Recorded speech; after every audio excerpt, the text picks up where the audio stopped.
ये चेतावनी भरे शब्द आपको जापान के आयोकीगाहारा फॉरेस्ट के एंट्री में पढ़ने को मिलेंगे, जिसे पूरे दुनिया में सुसाइड फॉरेस्ट के नाम से भी जाना जाता है।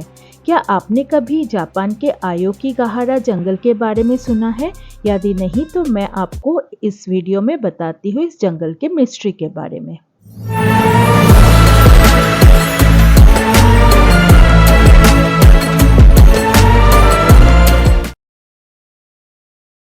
ये खूबसूरत दिखने वाला हरा भरा जंगल घूमने के लिए नहीं बल्कि आत्महत्या करने के लिए फेमस है।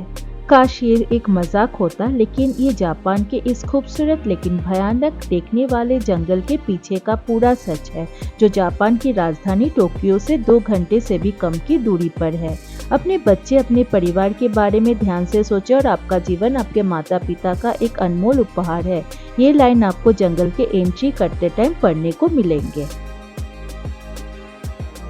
आयोकीगाहारा फॉरेस्ट माउंट फूजी के नॉर्थ वेस्ट में स्थित है।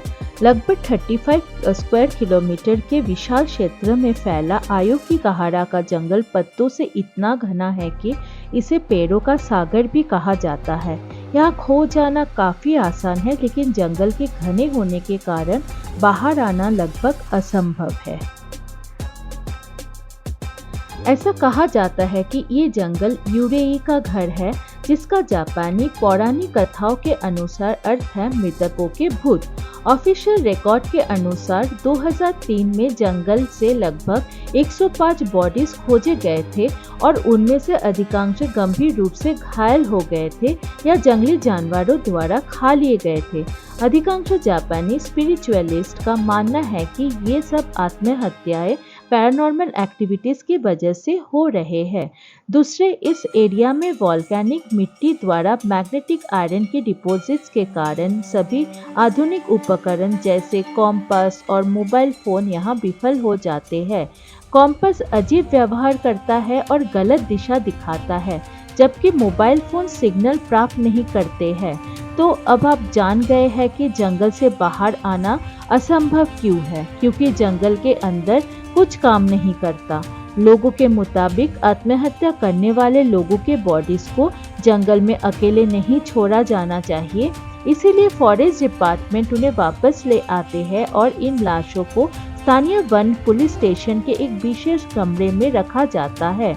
ऐसा इसीलिए किया जाता है क्योंकि लोगों का मानना है कि आत्महत्या करने वालों के लिए दुर्भाग्य है और उनकी आत्माएं पूरी रात रोती चिल्लाती रहती है और उनके शरीर को हिलाती रहती है।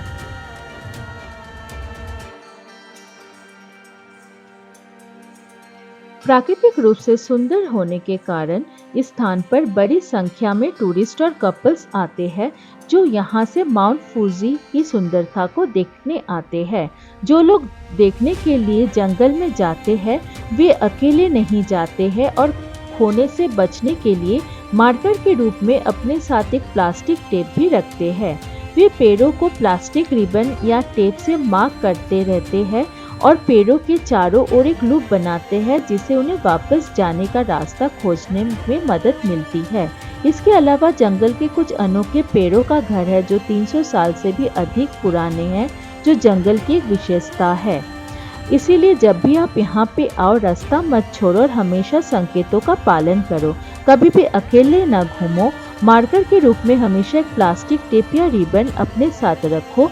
रात के समय जाने से बचो। धन्यवाद।